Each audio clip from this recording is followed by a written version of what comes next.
आदाब नाजरीन, इस्तकबाल है आपका हमारे ख़ास प्रोग्राम परवाज़ में। आज हम आपकी मुलाकात करवाएंगे बिहार की मसल वुमन से।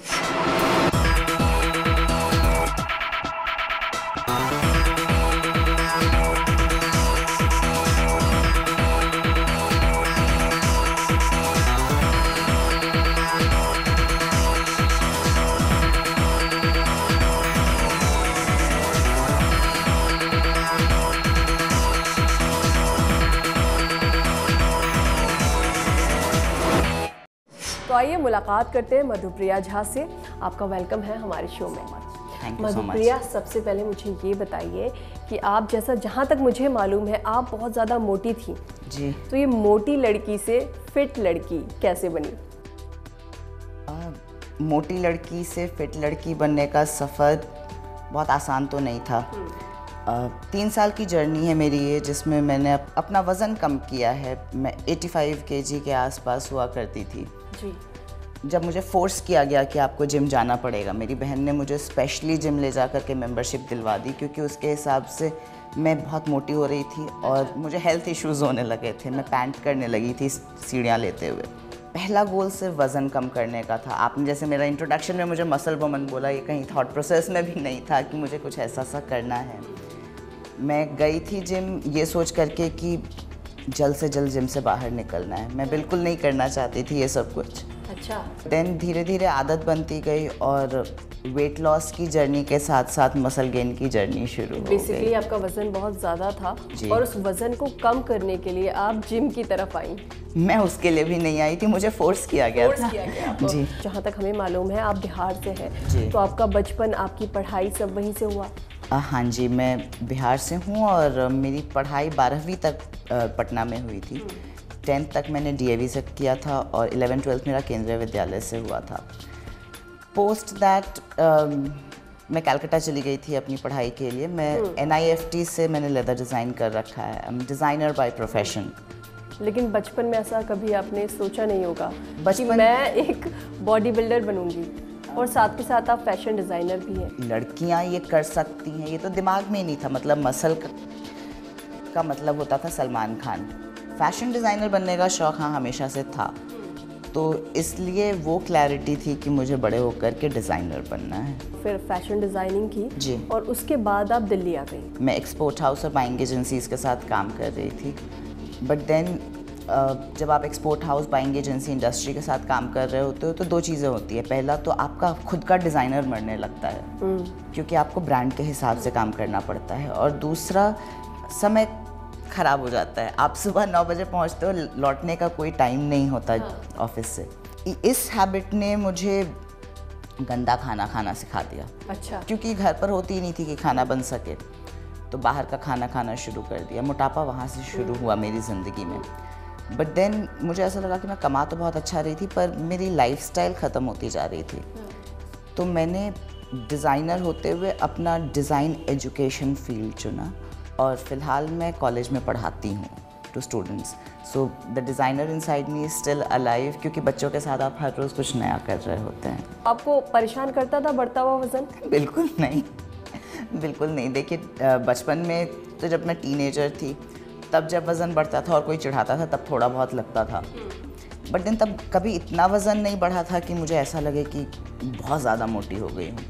मेटाबॉलिज्म अच्छा था, बच्ची थी तो बढ़ता भी था जितनी जल्दी उतनी जल्दी कम भी हो जाता था खेलने कूदने से। उससे आपको फ़र्क नहीं पड़ता? उससे फ़र्क नहीं पड़ता था। दिल्ली आकर के वज़न बढ़ने का बहुत बड़ा रीज़न नौकरी, बाहर का चटपटा खाना, छोले भटूरे, और साथ ही साथ मेरी एक सर्जरी हुई थी पाइलोनाइडल साइनस की, जो कि मैंने जॉब में आने के बाद करवाया था, जिसमें मुझे 3 महीने का बेड रेस्ट हुआ था और मेरी ड्रेसिंग करीब 11 महीने चली थी।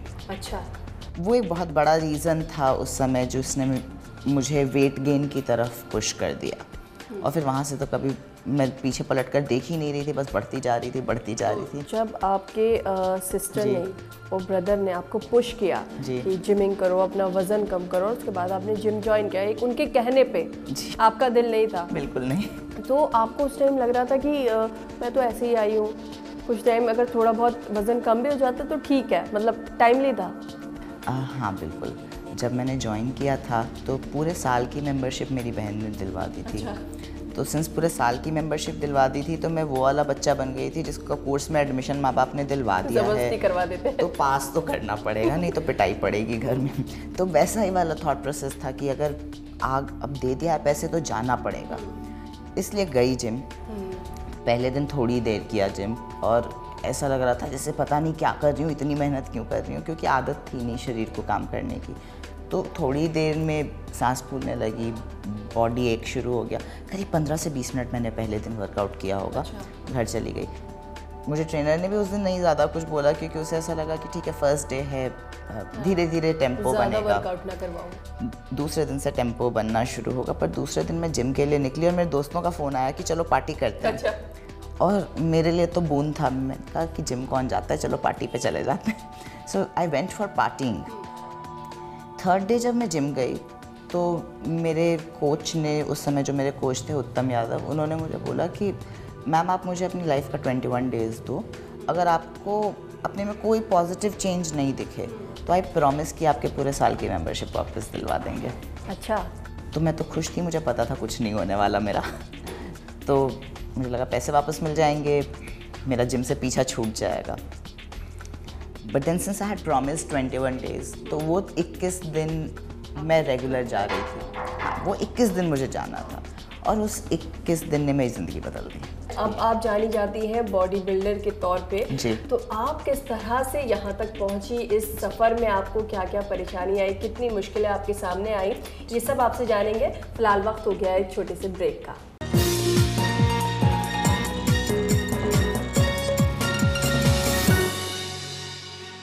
आज हमारे साथ हैं बॉडी बिल्डर मधुप्रिया झा। मधु, आप मुझे बता रही थी कि किस तरह से आपने जिम ज्वाइन किया, आपकी सिस्टर ने, ब्रदर ने आपको प्रेशराइज किया कि वजन कम करो, वजन कम करो, आपने यहाँ पे ज्वाइन किया और उसके बाद बॉडी बिल्डिंग करने के बारे में कैसे सोचा? पहला 6 महीना तो बहुत अच्छा था क्योंकि मैंने बहुत जल्दी वेट लूज करना शुरू किया।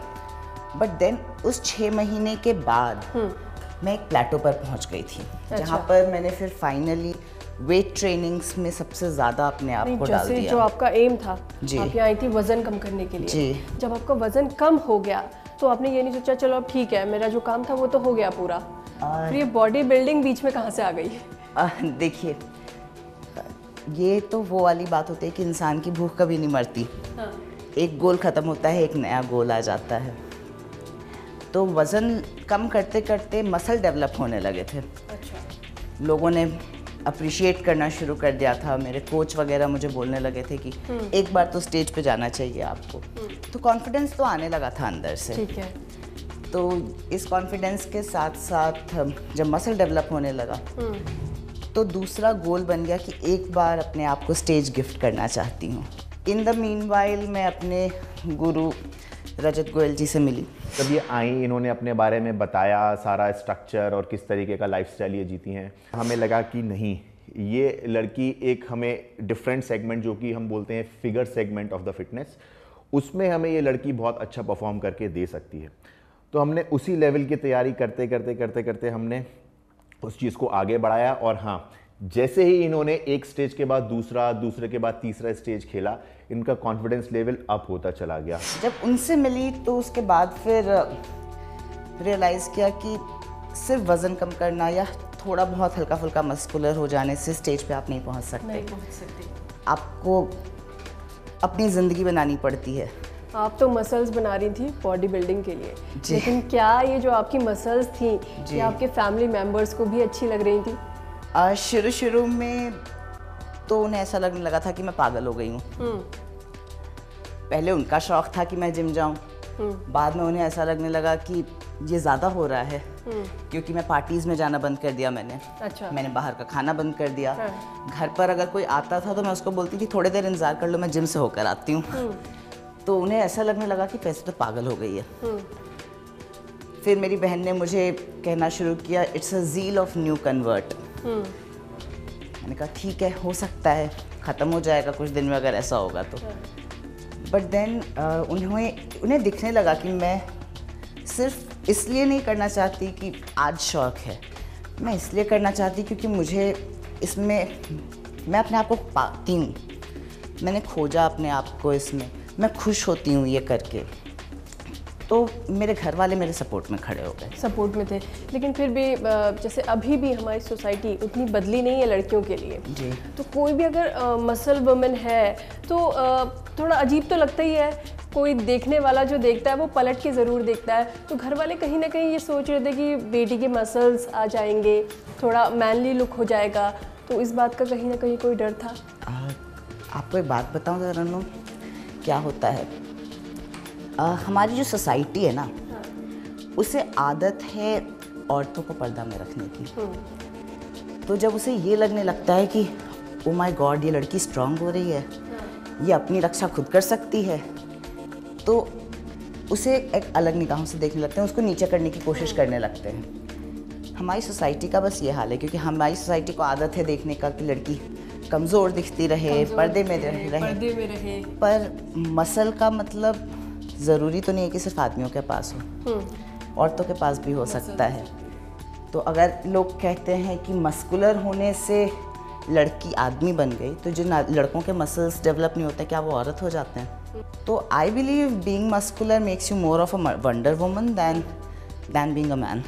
अच्छा जी। लेकिन मम्मी क्या कह रही थी? मेरी माँ ने मुझे बस एक चीज़ कहा कि मुझे बहुत गर्व है तुम पे। अच्छा। तो कभी उसने इस चीज़ के बारे में मुझसे बात नहीं की कि तुम्हारे मस्कुलर होने से तुम्हारी शादी में कोई दिक्कत होगी या कुछ ऐसा सा।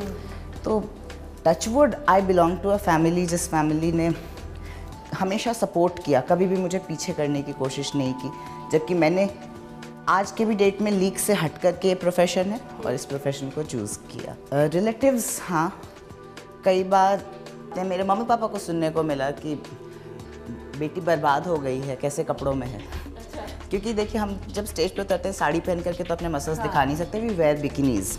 बट देन मेरे पेरेंट्स का हमेशा कहना था हमारी बेटी जो कर रही है वो खुश है और वो कुछ गलत नहीं कर रही, तो हमें कोई फ़र्क नहीं पड़ता तुम कह क्या रहे हो।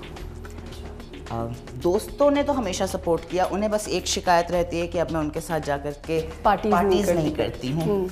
आप जिमिंग से पहले अल्कोहलिक भी थी जी, तो वो आदत आपकी कैसे छूटी? ये एक बड़ी इंटरेस्टिंग स्टोरी है। अल्कोहलिक बनना किसी को पसंद नहीं होता। It started with a situation जहाँ पर मैं इतनी फ्रस्ट्रेटेड और डिप्रेस्ड रहने लगी थी कि alcohol was my soul partner. वहाँ पर मैं अकेली रहती थी, किसी से बात नहीं कर पा रही होती थी अपने परेशानियों के बारे में। तो दारू पी करके सो जाओ, ये वाला थॉट प्रोसेस आ गया था दिमाग में। तो जब जिमिंग शुरू की ना, तब भी यही काम करती थी। तो जो मेरे कोच थे वो मुझे कहते थे कल आपने इतनी एम्प्टी कैलोरी इनटेक करी है, पहले वो ख़त्म कर लो फिर वर्कआउट शुरू करेंगे, और जब तक वो नहीं होगा तब तक वर्कआउट नहीं करेंगे। 1 घंटा 1.5 घंटा मैं ट्रेडमिल पे बिता देती थी, मेरी कैलोरीज नहीं ख़त्म होती थी और उसके बाद हिम्मत नहीं बचती थी कि वर्कआउट हो। तो मैंने रियलाइज़ किया कि अल्कोहल पी कर के जितने देर की खुशी मिलती है उससे ज़्यादा दुख मिल जाता है उसको ख़त्म करने में।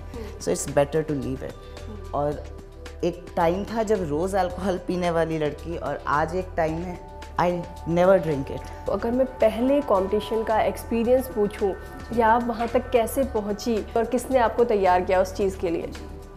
देखिए, मेरे कॉन्फिडेंस का श्रेय मैं कुछ लोगों को देना चाहूँगी। मेरी बहन ऑब्वियसली, क्योंकि उसने मुझे बहुत सपोर्ट किया, बहुत महंगा स्पोर्ट है ये। क्योंकि दूसरा मेरे गुरु रजत गोयल जी और बिंदिया शर्मा सर ने मुझे महीने दिन 1.5 महीने में एक वैसी बॉडी दी जिसके लिए मैं क्रेव किया करती थी। वो और जब आप में पॉजिटिव चेंजेस आते हैं ना, कॉन्फिडेंस आने लगता है। मैम ने मुझे वॉक, पोजिंग, किस तरीके से स्टेज पे अपने आप को कॉन्फिडेंट दिखाना है, ये सब समझाया। वो 1 महीने की तैयारी तो बहुत अच्छी हुई। स्टेज पे जाने के पहले पहली बार बिकनी, जिंदगी में पहली बार बिकनी। ये ख्याल भी दिल में आ रहा होगा कि घर वाले देखेंगे तो वो क्या कहेंगे? नहीं, वो तो नहीं आया, क्योंकि उन्हें पता था बिकनी पहन के जा रही है। जी, मैंने कभी छुपाया नहीं, जरूरत नहीं लेकिन फिर भी एक होता है ना कि कभी ऐसा किया नहीं, फर्स्ट टाइम ऐसा कर रहे हैं। का टेंशन ज़्यादा था कि हज़ारों लोगों के सामने बिकनी में कैसे जाऊंगी। हाँ। उस वक्त सर और मैम ने मुझे बोला कि मत सोचना कि लोग कितने हैं बाहर, ये 30 सेकंड 1 मिनट तुम्हें स्टेज पे मिलेगा जो या तो तुम्हें ज़ीरो बना देगा या हीरो बना देगा। And I performed. और जब कोई चीज़ पहली होती है तो हमेशा अच्छी होती है और दिल के करीब होती है। दो मैंने उस कंपटीशन को जीता नहीं, मैं पहली बार फाइनलिस्ट बनी, पहली बार स्टेज पे चढ़ी थी, फाइनलिस्ट बनी, बहुत बड़ी बात थी मेरे लिए। आगे हम आपसे जानेंगे कि कौन कौन से कॉम्पिटिशन्स में आपने पार्टिसिपेट किया और वहाँ पर आपका जो रिजल्ट है वो कैसा रहा। नाज़रीन, फिलहाल वक्त हो गया एक छोटे से ब्रेक का।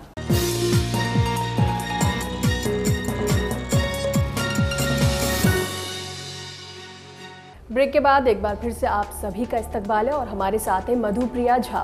मधु, मुझे ये बताइए कि अभी तक आपने कौन कौन से कॉम्पिटिशन्स में पार्टिसिपेट किया और रिजल्ट क्या रहा? सबसे पहला था फिटलाइन क्लासिक जो कि मई में हुआ था, उसमें मैं फाइनलिस्ट रही थी। दूसरा कंपटीशन उसके एक हफ्ते बाद था NBBUI फेडरेशन का, उसमें आई वन गोल्ड और प्रो कार्ड होल्डर बनी। और प्रो कार्ड होल्डर का मतलब होता है, चलते चलते बात करते हैं जी।